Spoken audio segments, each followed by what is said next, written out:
Pourquoi devient-on artiste ? Quelle motivation pousse des comédiens, musiciennes, chorégraphes, danseurs, autrices, metteurs en scène, disons ces êtres hors du commun, à monter sur scène et à partager des émotions avec vous, le public ? Pendant près d'une heure, un artiste invité par le Grand Théâtre de Provence, le Jeu de Paume, le Gymnaseur Les Murs ou les Bernardines se livre, tout simplement, à ce micro. Un entretien sans phare, spontané, un dialogue à nu à travers les 4 lieux emblématiques du groupe Les Théâtres, dirigé par Dominique Bluzet, entre Aix-en-Provence et Marseille. Vous entendrez des voix qui ne mentent pas, car la voix ne ment jamais, dit-on, évoquer les arts vivants, bien sûr, mais pas que. Enfance, doute, désir, rencontres, écriture, jeux, coulisses. Mieux comprendre la vie d'artiste, voici le but de notre podcast, saison 2. Je m'appelle Mélanie Masson et je vous propose d'entrer ensemble, oh que oui, dans ce monde merveilleux, là, maintenant, tout de suite. Le son de la scène, une série de podcasts imaginés par les théâtres.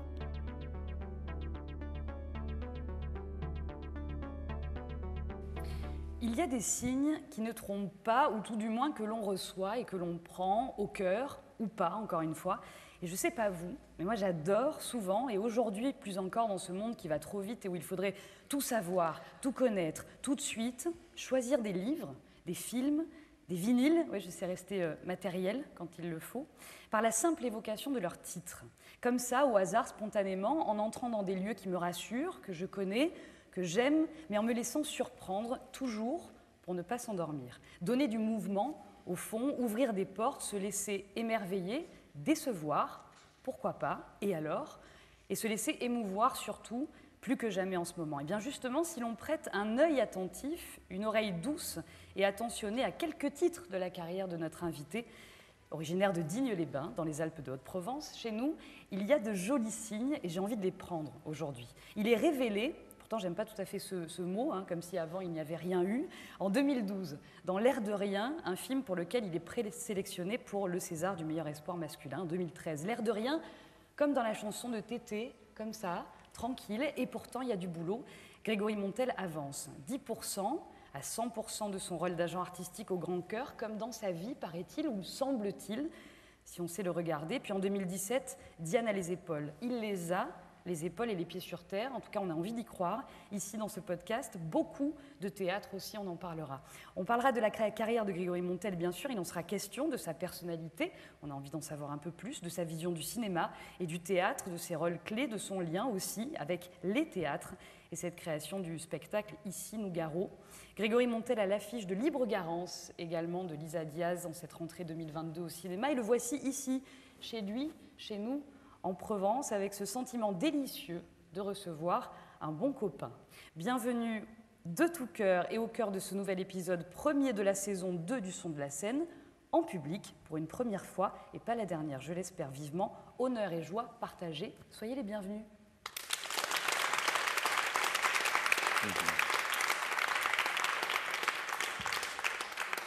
J'aime bien parce que dans les podcasts comme ça, on peut dire bonsoir ou bonjour, Grégory. Eh bien, bon, en l'occurrence, c'est bonsoir. Là, bonsoir, là c'est bonsoir. Là, bonjour c'est bonsoir. Ou bonsoir. Ouais. On est au cœur du Théâtre des Bernardines, un lieu qui m'a toujours impressionnée. Vous qui avez traîné vos pattes ici à Marseille, au lycée Lacordaire aussi, fut un temps, comme moi, on vient de se le dire à l'instant et de le découvrir. Qu'est-ce que ça fait ce lieu-là, qui est quand même toujours majestueux, parfois un peu écrasant et toujours impressionnant. Vous le ressentez comment ? Ah, il est majestueux. C'est vraiment c'est intéressant parce que ça a été un lieu de culte, ça a été un lieu sacré, et ça reste un lieu sacré puisque ça devient un théâtre. Et donc quelque chose de sacré dedans. Moi, je suis très ému parce que je reviens après pas mal de temps à Marseille. Je me suis réinstallé à Marseille il y a 2 ans. Et de revenir et d'avoir eu la chance de rencontrer d'abord Dominique Bluzet pour lui parler d'un projet, mais on en discutera plus tard, mais de revenir à Marseille en me disant tiens, il y a une maison de théâtre qui est susceptible de m'accueillir 20 ans après mon départ, en fait ça me touche énormément.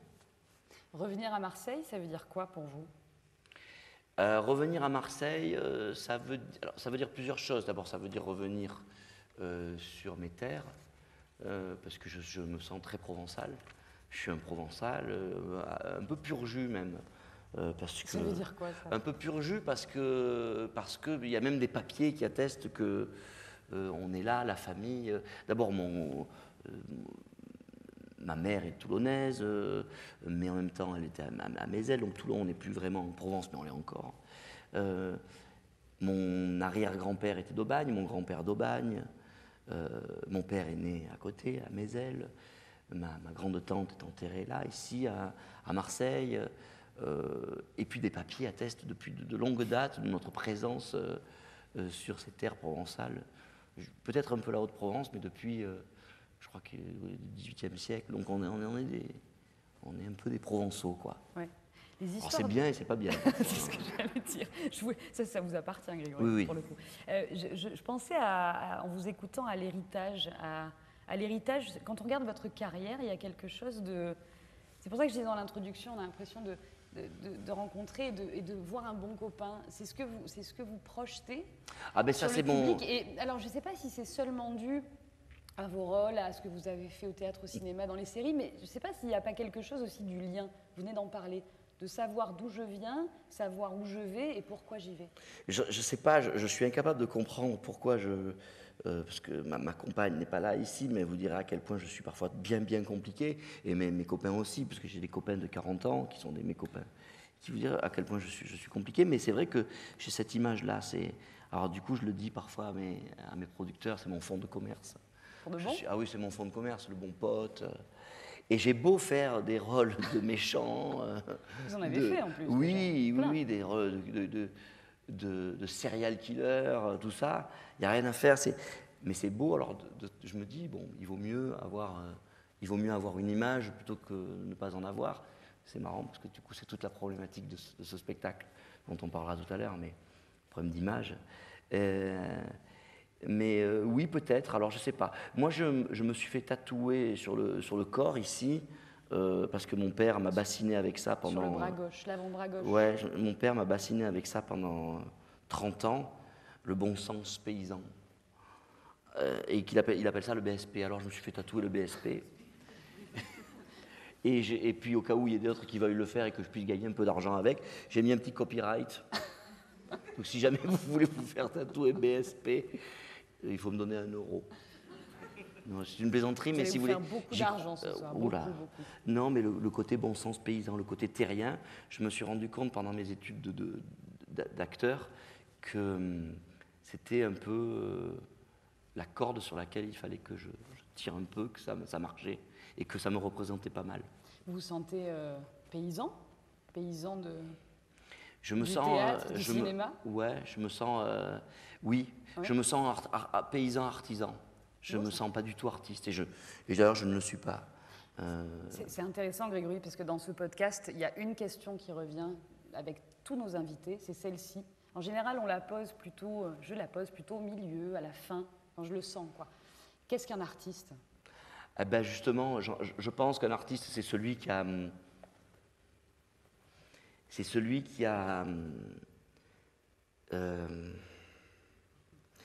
L'artiste, c'est celui qui a le génie, le génie créatif, qui a la capacité d'engendrer une œuvre. Ça veut dire que c'est un créatif pur. Et moi, je ne le suis pas. Je suis un interprète, je fais du mieux que je peux. En conséquence, je suis davantage un artisan qu'un artiste. Et ça me va très bien. Du coup, ça me permet de me mettre moins de pression.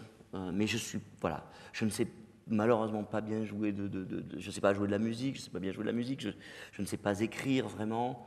Je sais interpréter, je sais un peu chanter, je sais un peu jouer au théâtre, au cinéma. Mais créatif, je le suis. En même temps, par exemple, si on prend la définition d'un artiste, un peintre, par exemple, il va par touche. C'est ce que vous me dites là, Grégory Montel. Oui, mais le peintre. Par touche. Oui, mais le peintre, il a tout ça en tête. Il a une espèce d'illumination comme ça qui lui vient, et il voit les choses différemment. C'est le public que je suis en train de regarder. Le peintre, il le verra différemment de moi. Moi, mais ça va avec mon côté terrien justement. C'est que Attention, je ne veux pas être dramatique ou pleurnichard, hein, mais moi je vois le public un peu tel qu'il est. J'ai du bon sens, j'ai parfois un peu de flair, ce qui m'a beaucoup aidé dans ce métier. Mais en revanche, je ne suis à peu près bon que sur un plateau de théâtre ou de cinéma, et en dehors, je ne sais rien faire de l'ordre de l'artistique. De mes mains, je ne sais pas faire grand-chose. Je sais un peu jardiner, un peu bricoler, mais je ne sais pas dessiner. Et donc, c'est un peu catastrophique. Mais ça raconte l'histoire d'ailleurs de ce personnage dans la pièce de théâtre. Et c'est pour ça que je m'y retrouve beaucoup, c'est que moi, dès que j'ai affaire à des artistes, des auteurs, des gens qui ont l'illumination créative je suis béat d'amour et tout ça. Et voilà. Je vous sens imprégné, et on va rester là-dessus, de ce spectacle. Alors, on en parle. Au lieu de dire qu'on va en parler, mais parlons-en. Non, mais on peut en parler quand vous voulez. Hein. Ce spectacle, qui est en création, en ce moment, ici, Nougaro, raconte un peu de vous, un peu beaucoup passionnément. Non, il raconte... Ah, je croyais que j'avais le choix entre un peu, beaucoup ou passionnément. Non, c'est une affirmation.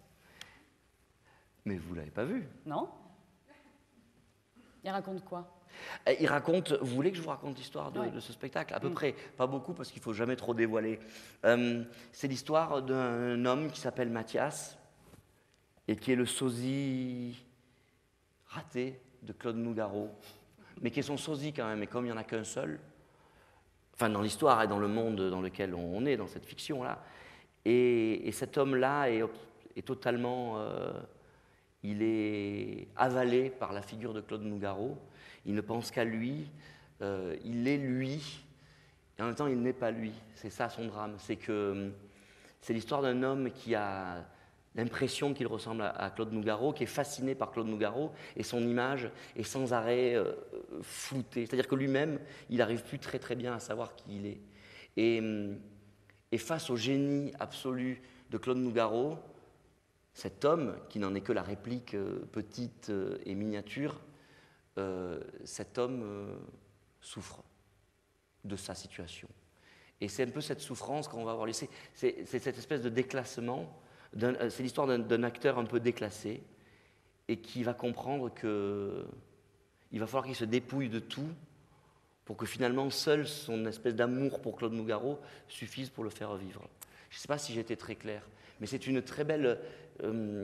ça raconte beaucoup de l'image et de l'appréhension qu'on a de soi, et évidemment d'une sorte de quête d'identité, de la quête d'identité d'un homme qui est sosie. Vous imaginez la complexité.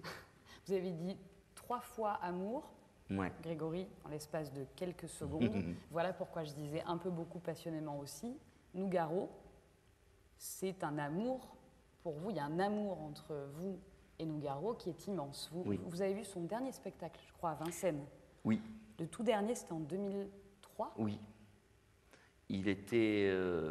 c'était un concert qu'il avait fait à Vincennes, au Parc Floral, et je ne me doutais pas que je ne le reverrais plus. Malheureusement, je n'étais pas allé le voir au Bouffe du Nord, où il avait présenté un spectacle où il était seul en scène, qui s'appelait Les Fables de Ma Fontaine. Et donc je ne l'avais pas vu, et je l'ai vu pour son dernier concert, et je ne savais pas qu'il était malade à ce point. Je ne savais pas du tout qu'il était malade à ce point, mais je l'ai vu plein de fois, hein, Claude Nougaro. Je l'ai vu pas loin d'ici, je l'ai vu à Salon, je l'ai vu à Bolène, je l'ai vu à Paris plusieurs fois, je l'ai vu à de nombreuses reprises. Quand j'écoute certaines chansons de Nougaro, j'ai le sentiment de, tout de suite en fermant les yeux, c'est assez rare quand même de ressentir ça en musique, de me faire un film. Ah bah ouais, alors là c'est sûr. Et je sais pas, je me demande, hein, Grégory Montel, est-ce que c'est ça aussi qui vous plaît, au-delà de la précision des mots, au-delà de la beauté des mots choisis chez Nougaro, au-delà du fait que vous avez fait du droit, et on en reparlera peut-être avec Aix-en-Provence, et que ça a pu être une voix, une autre voix, et de l'injustice, on en parlera aussi. Mais est-ce que c'est ça? Est-ce que c'est le même sentiment que vous avez aujourd'hui en écoutant Nougaro, ces images de cinéma quand on écoute ces chansons? Bien sûr, pas que, parce que Nougaro, c'est d'abord les mots, d'abord les mots qu'on triture, qu'on malaxe. Mais c'est évidemment cette volonté de raconter des histoires. Et une chose assez unique quand même dans la chanson et dans la musique, c'est cette capacité à, en chanson, imaginer des plans. C'est ça, le cinéma c'est des plans, c'est un enchaînement de plans. Et alors ça, il l'a créé, mais à de nombreux... Alors bien sûr, il y a les chansons qu'on connaît, il y a À bout de souffle, bien sûr, qui est basé sur le Blue Rondo à la turque de Dave Brubeck. Ta ta ta ta ta ta ta ta ta ta ta ta ta ta. Et alors là, bon, ça c'est, je veux dire, ça c'est le summum, c'est-à-dire que en plus il y a la célérité, il y a la rapidité, il y a la fatigue, il y a l'épuisement. Puis on voit tout. Hein, quand j'ai rouvert les yeux, tout était sombre dans la chambre. Puis après il court jusqu'à perdre haleine, à perdre le souffle et à se faire, voilà.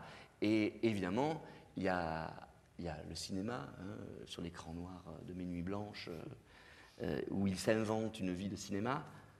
Mais il y en a une qui m'a longtemps marqué, c'est Un été. Une chanson qui s'appelle Un été où je venais d'atteindre mes 14 ans.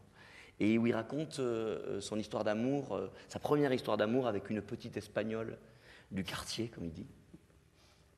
Et je vous invite à écouter cette chanson, ça n'est que des plans. À un moment donné, donc, il y a un moment génial où la petite fille, donc la petite Espagnole du quartier, va taper à sa porte. Lui, il est en haut dans la chambre, donc dans sa chambre, mais chez sa grand-mère, parce qu'il était élevé par sa grand-mère. Donc, quand il entend taper, il pose la tête sur le parquet de sa chambre, il écoute, c'est elle, et là, il n'y arrive plus, il descend, finalement, ils vont marcher, et là, il nous raconte une scène absolument mémorable où ils marchent, ils essayent de se parler, mais ils n'y parviennent pas, ils sont amoureux, ils le savent, mais ils marchent comme des rails parallèles, et à un moment donné, sans se parler, ils se frôlent la main, et là, ils se cassent en courant. Galoper, nananananer de la vie, là. Il se met à galoper, quoi. Et donc, et là, on a toutes les histoires, on les voit. C'est absolument génial. Et ça raconte aussi, évidemment, la relation entre Nougaro et les femmes, qui est une histoire complètement ahurissante, parce qu'il est effrayé par les femmes, il est abasourdi et effrayé par les femmes. Mais voilà les images, et ça, c'est permanent. Toujours dans Claude Nougaro. J'espère qu'on arrivera à vous le faire sentir dans le spectacle, ça. J'ai l'impression qu'on sent déjà quelque chose. Je me tourne là aussi vers le public. Oui, ah non, mais Un été, je jure, c'est absolument génial parce que, bon, et non, les images et Claude Nougaro, c'est... Et étrangement, contrairement à Aznavour ou à d'autres chanteurs, artistes comme lui, il a jamais fait de cinéma. Je crois qu'il y a quelques images de lui, mais vraiment, il n'a jamais fait de cinéma à proprement parler. Et je pense qu'il aurait aimé beaucoup. Mais le problème, c'est qu'il avait son problème d'image, exactement comme notre Mathias dans la pièce. C'est qu'il avait un problème d'image et il se détestait, il se trouvait laid. Je suis laid. Il passe son temps à dire ça. Et c'en est épuisant, quoi, parce que... Et moi aussi, et c'est pour ça que Nougaro, il me touche, parce que pour s'aimer, c'est pas simple. Et moi, quand je m'aimais pas trop, j'écoutais vachement Claude Nougaro, quoi. Là, dans ce livre que j'adore d'Hélène, il nous dit « J'aurais aimé être très beau, être partout sur un tréteau. J'aurais aimé être très beau et très tôt. » Parce qu'il s'aimait pas du tout. Il était pas laid, hein. C'était un petit taureau, il était rablé, J'adore cet homme. J'aurais aimé le connaître. Hein. Grégory Montel, vous avez déclaré il y a quelques mois, parce qu'on est sur du mois là, je pense être passionnel, mais je n'arrive pas à me livrer complètement. Ça va là? Ouais. Ben, oui. Ça va bien, non? Mais non, mais en fait, c'est bizarre, mais je suis pas passionné à l'idée de parler de moi. Même si ça ne me dérange pas, mais ça ne me passionne pas parce que je trouve pas ça très intéressant. En revanche, parler de Nougaro, j'adore, mais je suis passionné par Nougaro. C'est passionnant, en tout cas, d'être là, je rappelle, sur la scène du Théâtre des Bernardines à Marseille, dans le son de la Seine. Vous avez parlé de galop, d'être à bout de souffle. Oui. À quel moment dans votre carrière de cinéma, de théâtre, de série, j'essaie de le dire à chaque fois, mais il y a une longue carrière sur plein de... Non, c'est vrai, plein d'arts vivants différents. À quel moment vous avez couru? À quel moment vous avez eu l'impression de vous essouffler? À quel moment vous avez eu l'impression d'aller trop vite? En fait, je parle de rythmique comme de musique au fond. Parce qu'il y a ça aussi chez Nougaro. Il y a un rythme. Ah ouais. Il y a un rythme, quoi. Ah bah oui. Puis ce qui est génial avec Nougaro, c'est qu'il y a des rythmes de partout qui viennent de Non, mais là, vous êtes en train de reparler de Nougaro, et en fait, c'est une émission avec vous, Grégory Montel. Donc là, vous êtes en train de vous échapper comme ça. Moi, ma rythmique, je suis très... tempo, là. Moi, je suis très impatient. Donc, j'ai plutôt tendance à augmenter le rythme qu'à le descendre. Je suis quelqu'un de plutôt rythmé. Après, à mon âge, je suis encore un peu jeune, mais parfois je m'essouffle un peu plus vite, qu'avant. Mais je suis très impatient et malheureusement, mon métier m'a appris à le devenir. Il m'a appris à devenir patient parce que quand je suis arrivé à Paris en 2002, j'étais persuadé que mon immense talent allait exploser en 2-3 ans maximum. Puis j'ai compris d'abord que mon talent n'était pas immense et qu'il fallait peut-être travailler un petit peu plus. Et puis après, j'ai compris que ce ne serait pas 2-3 ans, mais peut-être jamais. Puis après, finalement, mais si vous voulez, donc c'est en fait la patience, ça a un rapport avec le rythme, non peut-être Tout à fait. La patience, je l'ai apprise grâce à ce métier. Il y a toujours quelque chose à attendre et à attendre de mieux. Et donc, en fait, c'est marrant parce que ça ressemble un peu à un relais, ce métier, dans le sens où il y a un premier relais où on se dit, et puis en fait il y a un deuxième relais, puis en fait il y a un troisième relais, il y a tout le temps des relais, et en fait on se rend compte très vite qu'on n'est jamais vraiment rassasié. Et du coup, même si j'ai plus l'énergie que j'avais quand j'avais à 25 ans, même si j'ai plus cette même énergie, je veux courir plus vite qu'avant. Surtout là maintenant, je m'en rends compte. Je travaille beaucoup en ce moment, j'ai cette chance-là de travailler beaucoup, de faire des trucs que j'aime, et je veux aller vite. Je ne sais pas pourquoi, parce que peut-être qu'à partir de 40 ans, on se rend compte que le temps manque, quoi. Ça me fait penser à un mot, l'urgence. Ça c'est très important. C'est important. Pourquoi c'est important? Parce que justement... Chez Nougaro? Non, chez moi, même chez tout le monde. Non, l'urgence c'est très important, vous m'en voulez pas de vous couper? Pas du tout. Je trouve que l'urgence est très importante parce que c'est ce qui permet de faire les choses que l'on doit faire. Je me rends compte que beaucoup d'artistes ou beaucoup de créatifs font parfois des choses sans forcément qu'il y ait une urgence et du coup on s'ennuie dans leurs propositions. Et en fait, je me rends compte que l'urgence, c'est ce qui nous oblige à parler. Vous voyez ce que je veux dire ou pas? Un réalisateur, s'il fait un film et qu'il n'a pas l'urgence de le faire, ça va être chiant, quoi. Si un auteur n'a pas l'urgence d'écrire un bouquin, il nous raconte des cracks, quoi. Et je crois beaucoup à l'idée de l'urgence. Et par exemple, ce spectacle-là que nous faisons ici, j'avais vraiment l'urgence de le faire. C'est pour ça que je suis finalement assez confiant. Pas en le spectacle, pas spécialement en moi, parce que je vais avoir un peu peur, mais une fois j'ai réalisé un court-métrage, et quand on me l'a proposé, j'allais dire non, et en fait j'ai réfléchi, et j'ai dit si, j'ai l'urgence de raconter un truc, et donc il faut que je le fasse. Ça, je trouve que c'est très important, cette idée de l'urgence dans la créativité. Mais en fait, dans la vie aussi, Grégory, il y a quelque chose de l'urgence à s'engager. En fait, là, ce que j'entends de vous, c'est l'urgence à faire. Oui. L'urgence à faire, l'urgence à parler, l'urgence à donner du mouvement. On revient sur ce que je disais tout à l'heure. Et l'urgence à parler, ça m'évoque aussi à parler de politique. Je vous entendais en parler dans une interview récemment, en disant qu'il y a de la politique partout, et la vie est politique, et la vie n'est que politique. Il y a cette urgence à dire, il y a cette urgence à échanger, cette urgence à se re-rencontrer. Une urgence aussi, en ce moment, de ça. Mais là, je pense que plus que jamais, en fait. Et pourquoi vous pensez plus que jamais? Parce que la société s'est totalement parcellée. Parce que la société s'est totalement parcellée, qu'on ne parle plus qu'entre nous, qu'on parle qu'entre collègues d'Instagram et de Facebook, qu'on exclut ceux qui ne pensent pas comme nous, qu'on parle entre gens du quartier, que les quartiers, malheureusement, ils ne sont plus du tout mixtes comme ils l'étaient probablement plus tôt, et que la société s'est durcie. Et loin de moi l'idée mais que la société s'est durcie comme jamais elle ne s'est durcie. Aujourd'hui, on tue mais pareil, je veux pas du tout mais on tue pour un refus d'obtempérer. C'est-à-dire qu'aujourd'hui, à la télévision, on nous parle du refus d'obtempérer comme s'il s'agissait d'un crime. Et comme ça méritait la peine de mort. Mais si vous voulez, il y a une permanence. On s'est endurci comme jamais nous nous sommes endurcis.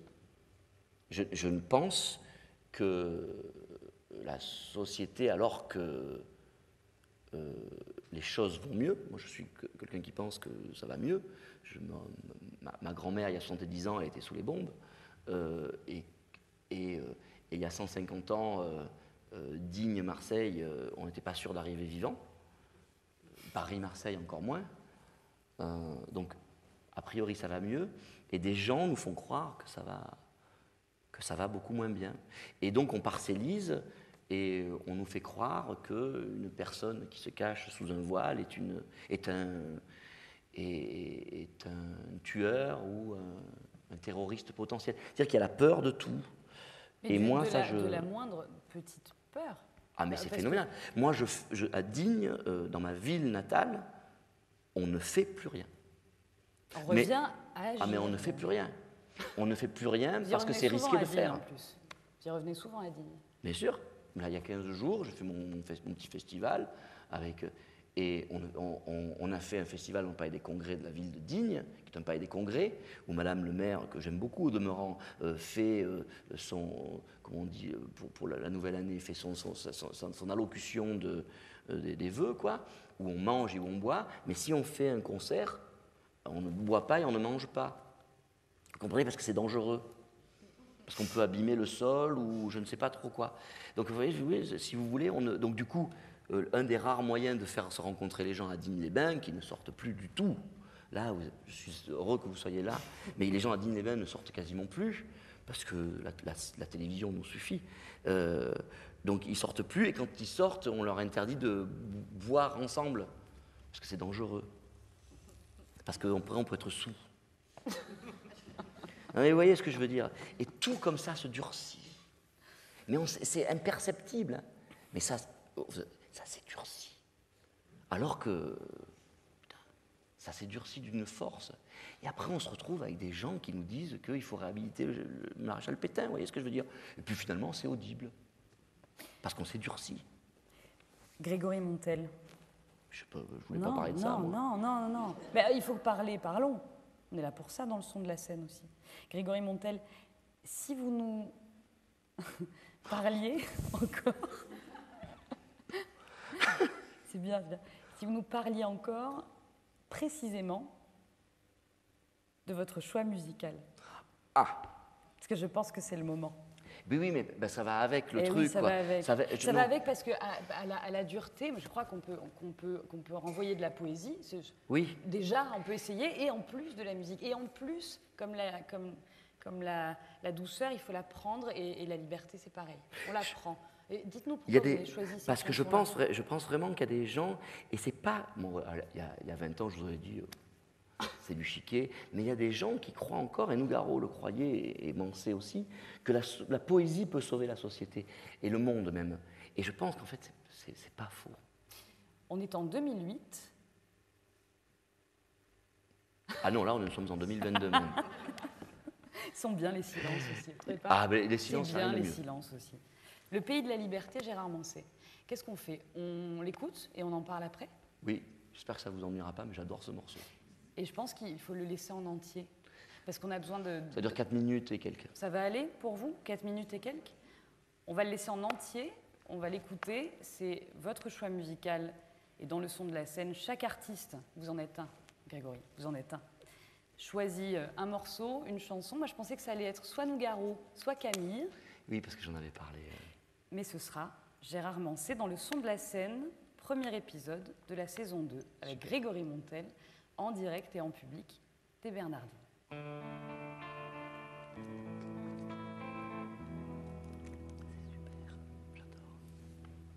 m'a dit que c'est tout à côté, pays de la liberté, le pays.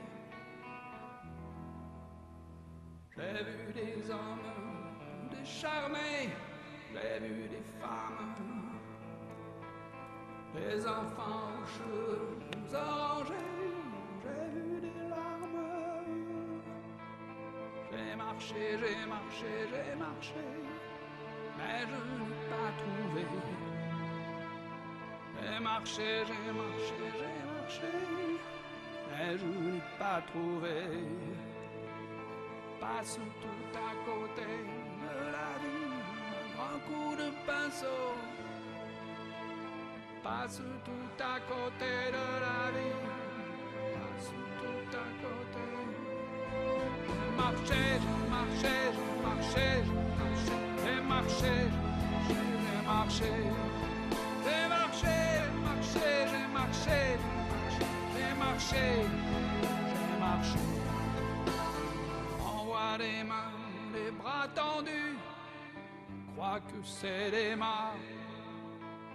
Claque toutes les guenilles, claque toutes les guenilles. Croisé des hommes décharnés, des enfants couverts de bleu, perdaient leurs dents, perdaient leurs cheveux, perdaient leurs dents, perdaient leurs cheveux. J'ai bien vu dans leurs yeux, mais c'est haut, c'est haut, mais c'est haut. Mais c'est haut, mais c'est haut, mais c'est haut, mais c'est haut,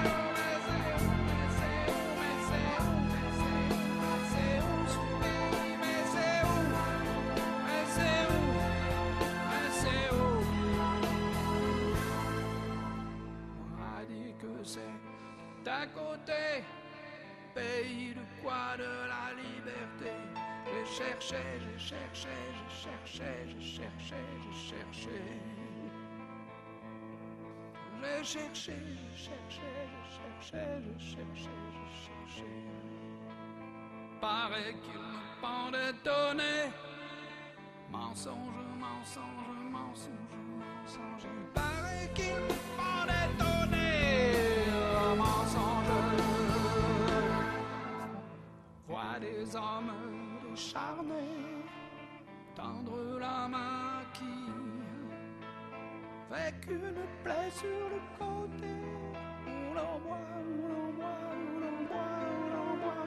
Je cherchais, je cherchais, je cherchais, je cherchais, je cherchais, je cherchais, je cherchais. Je cherchais, je cherchais, je cherchais, je cherchais, je cherchais, je cherchais. On voit des hommes décharnés tendre la main qui, certains disent même que c'est tout près, qu'on marche parfois dessus.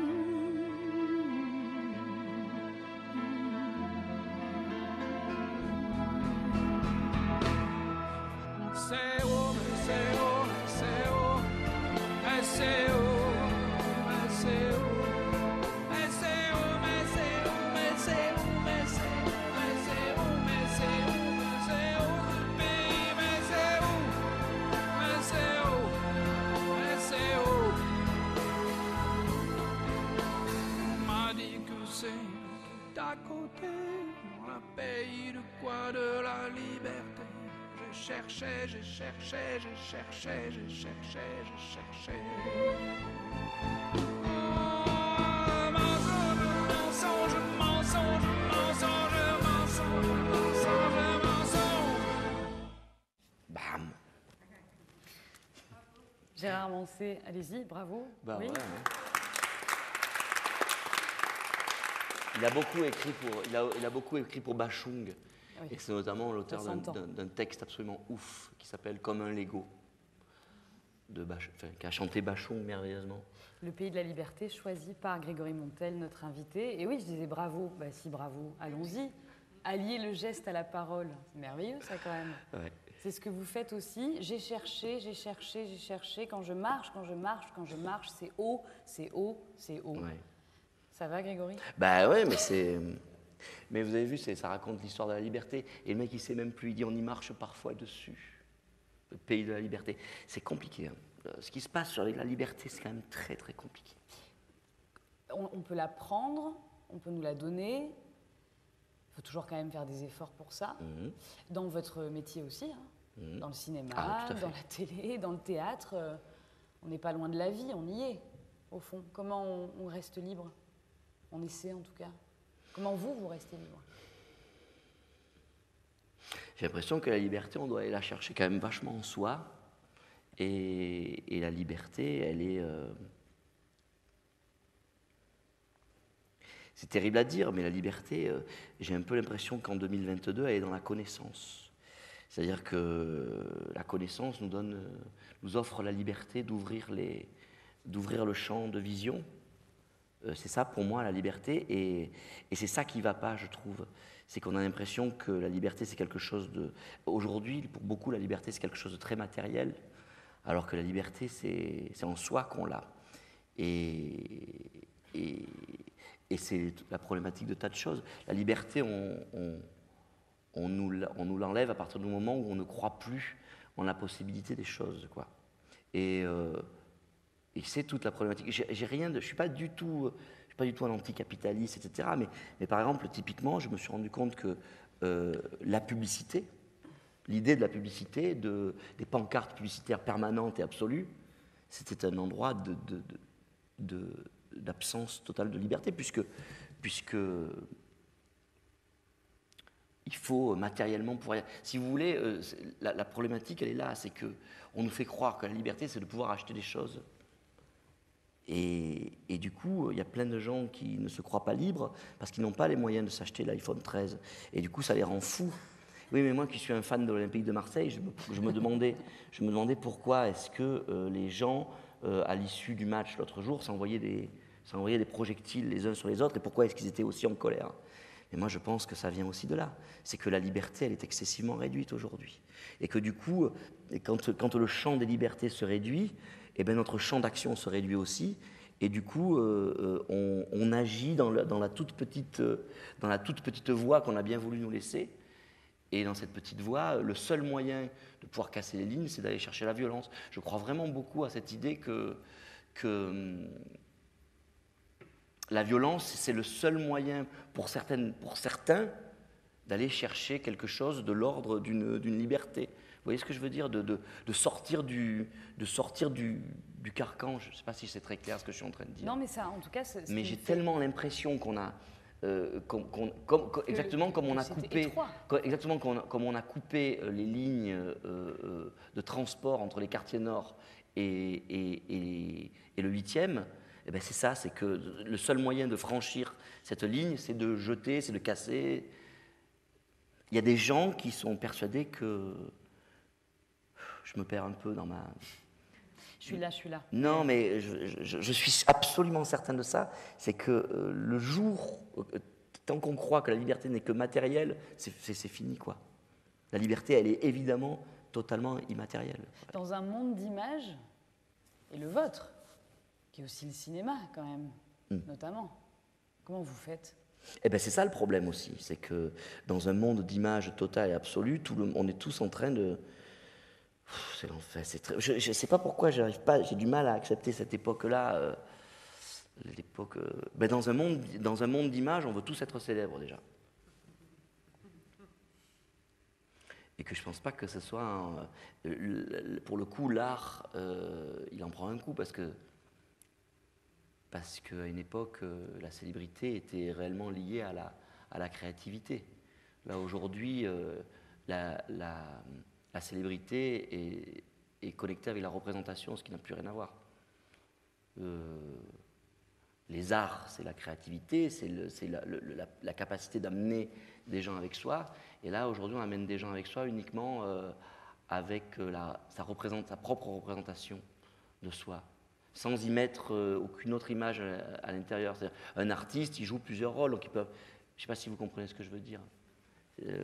Et moi, ça aussi, ça me semble assez... Oh, mon Dieu, mais je me perds complètement. Non, parce que c'est hyper important, cette idée-là. C'est pour ça que je vous laisse vous perdre, d'ailleurs. Et ça a changé en 2001. Je voulais faire un film, j'avais voulu écrire un film sur la télé-réalité. La télé-réalité, elle a tout bouleversé. Parce que la télé-réalité, en 2000, au début des années 2000, c'est là où on a compris qu'on pouvait être célèbre sans être un artiste.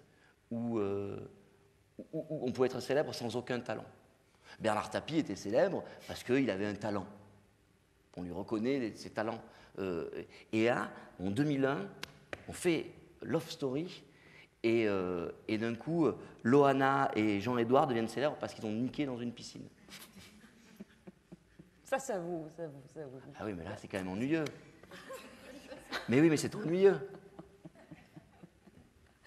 Clara Morgan était célèbre parce qu'elle niquait dans des piscines aussi, mais elle jouait un rôle, vous voyez ce que je veux dire? Elle était. T'es pas dans la même piscine. Non, et puis il y avait encore, elle racontait une histoire. Mais là, c'est quand même fou, c'est-à-dire que c'est des gens qui sont sans aucun talent.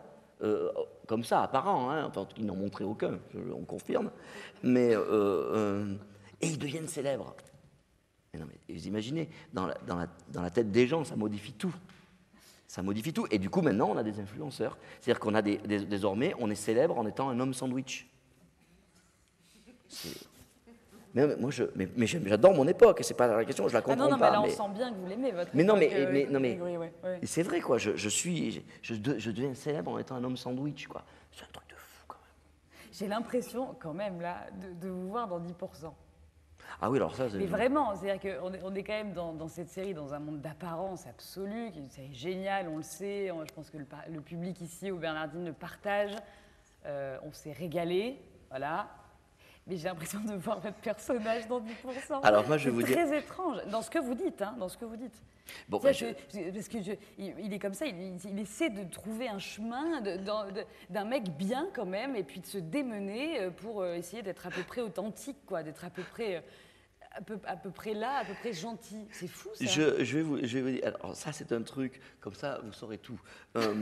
Quand j'ai fait mon casting pour 10%, que j'ai d'ailleurs fait avec Camille Cotin, c'était un casting que je faisais avec Camille Cotin, une chance, hein, et j'ai longtemps réfléchi à savoir comment est-ce que j'allais composer mon personnage. Et je lisais ce petit texte, parce que j'avais pas grand-chose, je me disais, il me ressemble beaucoup ce garçon. Donc j'ai dit, je me suis dit, je vais rien jouer du tout, et je vais y aller exactement tel que je suis. Il s'avère que ça a marché. Et ensuite, à Cédric Lapiche, je lui ai dit, Cédric, je crois vraiment que... Alors j'avais quelqu'un qui avait Besnéard qui me poussait dans le dos en disant, tu es moi, n'oublie pas que tu es moi dans la série. La série, c'est toi qui... Tu es moi. Hein, facilitateur aussi. Rends-moi hommage. Hein, rends-moi hommage, c'est moi. Alors que ce n'était pas du tout lui. Donc je me suis dit, en fait, donc, il me poussait. Et j'ai demandé à Cédric Lapiche s'il acceptait que je sois complètement moi, que ce personnage de Gabriel soit complètement moi, parce que je me retrouvais vraiment. Donc les gens me disent, oh, on dirait exactement Gabriel. Ben oui, parce qu'en fait, j'ai vraiment pris la décision de ne pas du tout composer quoi que ce soit. Et j'ai essayé de tenir le choc pendant les 4 saisons pour vraiment être le plus moi possible, parce que je trouvais que ce personnage me correspondait. Vous voyez ce que je veux dire? Alors, et du coup, c'était hyper confortable, j'avais mes chaussons, j'arrivais chez ASK, je mettais mes chaussons et j'étais mon Gabriel, quoi. C'était hyper fastoche. Je veux vous dire que Grégory Montel est en train d'enlever l'une de ses chaussures. Voilà, parce qu'effectivement, on n'a pas l'image, mais ouais. Vous n'avez pas chaud avec ces chaussettes, là? Non? Je viens de les voir, en fait. Ça va? Bon, elles sont trouées, celles-là. Bon, enlevez les chaussures, hein, si vous voulez, Grégory. Franchement, on est entre nous, il n'y a aucun problème. Parce que je suis pieds nus sur le plateau en ce moment ici, parce qu'il fait tellement chaud. C'est pour ça que vous êtes en train de créer un spectacle avec un sosie. Ce que vous venez de dire, quand même. J'ai essayé de rester le plus moi possible, c'est ce qui a fonctionné, c'est un succès, évidemment.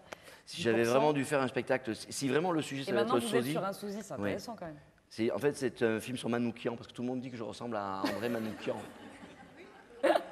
Je sais pas, on va faire un truc. Vous trouvez ou pas, ici, dans le public de Bernardine? Ouais. On a combien de plus?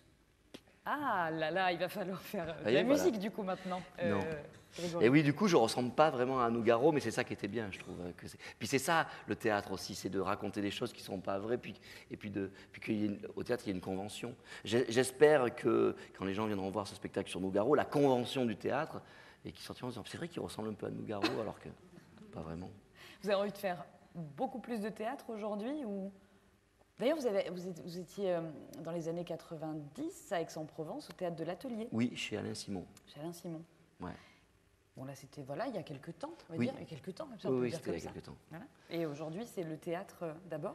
Eh bien, écoutez, le cinéma en tout cas, aussi, ça fait bien longtemps que je n'ai pas fait de théâtre. Ma dernière expérience théâtrale, c'était vraiment un truc autoproduit. C'était une tentative qu'on a fait avec quelques amis dans un théâtre qui n'en est pas un, qui était dans une usine, etc. C'était très très bien. Mais bon, c'était vraiment. Vous allez bien vous mettre des contraintes quand même. C'était vraiment quand, trop vous fou. travaillez. Et là, non. En fait, si vous voulez, c'est très important parce qu'il est temps que je parle de Sharif Gattas aussi, Oui. qui est l'auteur de la pièce qui s'appelle Ici Nougaro. Sharif Gattas, c'est grâce à lui que j'ai fait du théâtre. C'est mes premiers cachets professionnels, c'est grâce à Sharif, que j'ai rencontré en 2003. Et en 2004, on a joué une pièce de théâtre qui s'appelait Du vice à la racine, écrite par Sharif, avec mes copains, qu'on a joué pas mal de fois, qu'on a joué plus de 150 fois. Et Sharif, on est resté très potes, on se voit beaucoup. Et c'est moi qui lui ai demandé il y a 2 ans s'il n'avait pas envie d'écrire quelque chose autour de Claude Nougaro. Et donc il s'en est chargé. Et il m'a présenté un texte il y a 1 an, qui s'appelait, au début ça s'appelait D'où je viens. Maintenant ça s'appelle Ici Nougaro. Et donc c'est Sharif Gattas qui, avec le talent qu'on lui connaît, que vous allez lui connaître et que vous allez lui reconnaître, et moi que je lui connais déjà depuis longtemps, a écrit un texte absolument génial qui s'appelle Ici Nougaro. Et ce spectacle, j'ai aussi la chance d'être sur le plateau. C'est un monologue, Mais vous n'êtes pas tout seul. Mais nous sommes 2. Et oui. On est avec Lionel Suarez, un musicien formidable. Qui est un des plus grands accordéonistes au monde. Qui est aveyronné. Qui est aveyronné. Il a de l'accent. Qui est aveyronné, qui a de l'accent un petit peu. Oui. Qui a très bien connu Nougaro à la fin de sa vie, qui a fait son dernier album, qui a fait certaines de ses dates, et qui est resté un ami de la famille de Claude Nougaro, d'Hélène, de Cécile, et tout ça. Et donc, je lui ai demandé s'il acceptait d'être avec moi sur le plateau, et Lionel Suarez a accepté. Donc, nous sommes 2 pour un monologue, mais Lionel a également un personnage. Ce qui fait penser à une tradition, notamment Raymond DeVos, qui avait souvent un pianiste avec lui. Oui. Je pense à plein de duos comme ça. Oui, bien sûr. Qui vous ont inspiré aussi en tout cas, ce duo-là. Oui, mais les duos, bon, on en connaît. Les duos, c'est hyper important. Comment ils s'appelaient là, les deux phénomènes, Dax et Dux et je sais plus qui. Évidemment, très important, Laurel et Hardy. Et le clown blanc et l'Auguste. Donc le duo fonctionne toujours. Et Jacques Brel et Lino Ventura. Mais ce duo musique-théâtre. Non. Le duo musique-théâtre. Précisément. J'ai pas été inspiré. J'ai vraiment été inspiré plutôt par les duos en règle générale, mais pas forcément musique-théâtre, parce que il s'agit pas du tout d'un récital. C'est vraiment une pièce de théâtre. C'est pas un qui chante ou je joue très peu chanter. C'est vraiment une pièce de théâtre. Donc vous avez déjà chanté dans cette émission, hein, vous le savez, plusieurs fois là. Ah bon, d'accord. Mais on va finir en chantant aussi. Mais donc c'est vraiment un duo. C'est vraiment un duo de comédie. Ça sera vraiment un duo de comédie. Nougaro a d'ailleurs quasiment fini sa carrière sur un duo absolument magique avec Maurice Vander, son grand compagnon de route, dans un spectacle qui était absolument merveilleux, que j'avais eu la chance de voir à Bolène, qui s'appelait Une voix, 10 doigts. Et c'était, je pense, ses meilleurs moments. Le duo, ça peut être absolument magique. C'est toujours très créatif parce qu'il y a moins de monde sur le plateau et du coup, on est vraiment concentré sur l'essentiel. C'est bien. C'est tout aussi bien qu'une troupe, parce que vous êtes un garçon de bande aussi. Oui. Donc, c'est le duo. J'aimerais bien recréer un peu mes meilleurs souvenirs dans mon métier. Ça a toujours été des souvenirs de troupe. Et là, vous lancez dans un duo. Et là, une petite troupe, une troupette. On se lance dans une troupette, mais c'est une troupette avec des gens qu'on aime bien, parce qu'on est très copains tous les 3. C'est bien ça. On revient aux copains, alors on revient à l'amitié. Ah oui, mais l'amitié, c'est fondamental. L'amitié avec les livres aussi. Ça, Grégory Montel, vous l'avez, cette amitié, parce que vous parliez de se reconnaître dans ce métier. Moi, j'aime bien quand on dit rencontrer un livre. C'est joli aussi. Ah oui. C'est toujours une rencontre. Ah oui. Et dans cette émission, dans Le Son de la scène, dans ce podcast, on vous demande, à vous, invités, artistes, de choisir un passage, une lecture. Ça vous dit? Oui. Surtout que vous avez choisi je vous avais laissé carte blanche. C'est la liberté dans cette émission. Elle est là. Ah, ouf. Eh oui, elle est là. Et j'arrive comme ça ici sur la scène des Bernardines, et que vois-je? Ah, ben alors, je vais vous dire. 5 dans tes yeux d'Adrien Bel. Est-ce que certains ou certaines d'entre vous ont peut-être déjà lu ici, parce que, ouais, il y en a, parce qu'il a une grande accroche avec Marseille aussi, évidemment, Adrien. Et je vais vous dire pourquoi j'ai choisi ça. C'est parce que je me suis engueulé hier soir avec un très bon copain à moi qui est un architecte, un superbe architecte marseillais qui s'appelle. Rudy Richaud, non, Rudy, il est Marseillais bandolé, quoi. Non, c'est Mathieu Poitevin, que vous connaissez peut-être, qui a fait la Friche Belle de Mai, et qui ce soir avait une soirée, il organisait une soirée très importante pour lui, autour de la cité. Il a invité plein de gens, et j'avais promis que j'y allais. Et vous êtes là?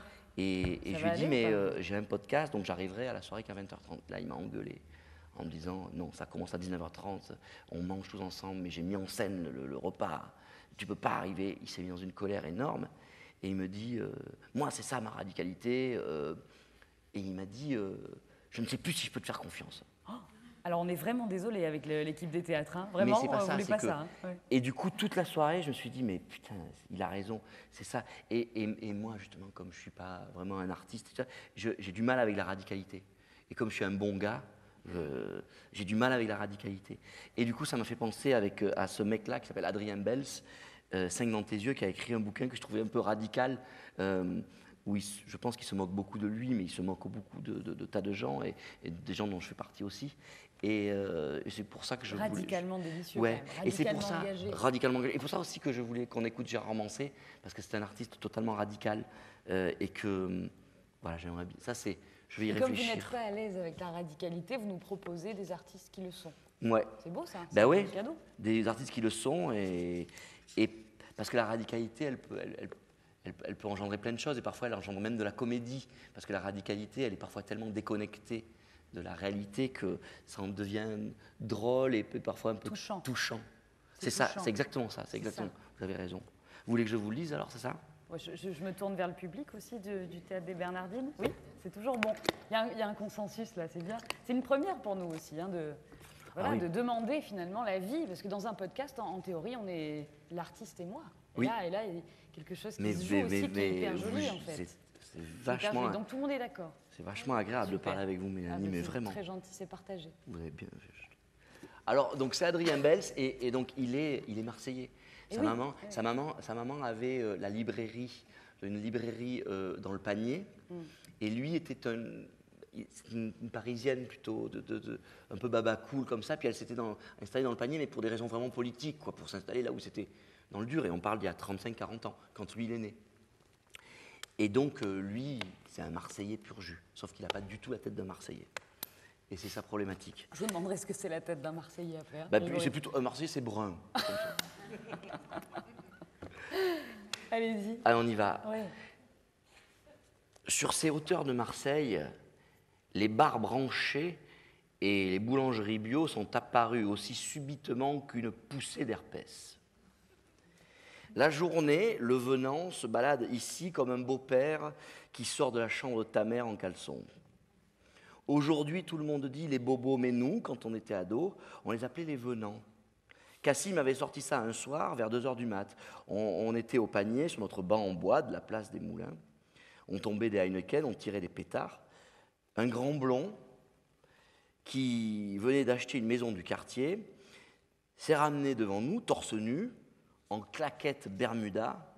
Il avait la tête du mec qui a pris confiance.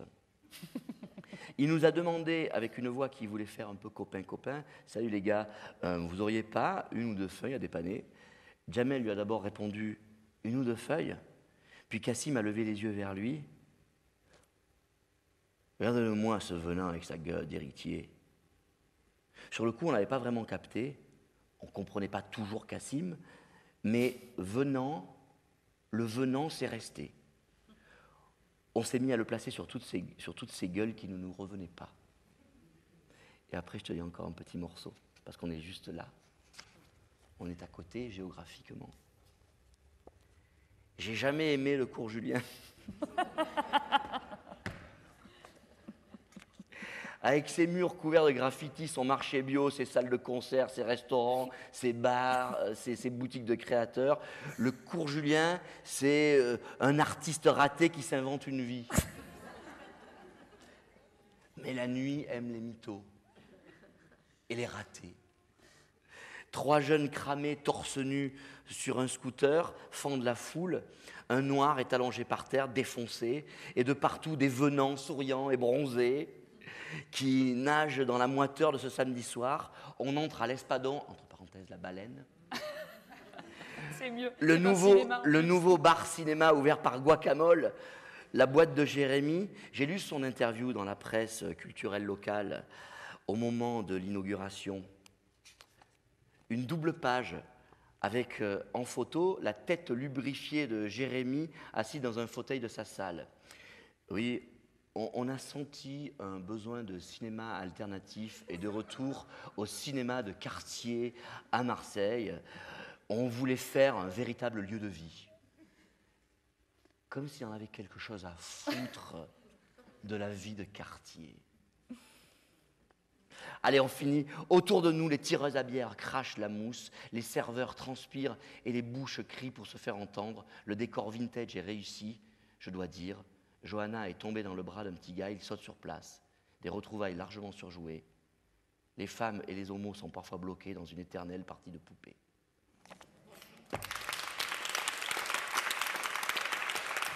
C'est génial.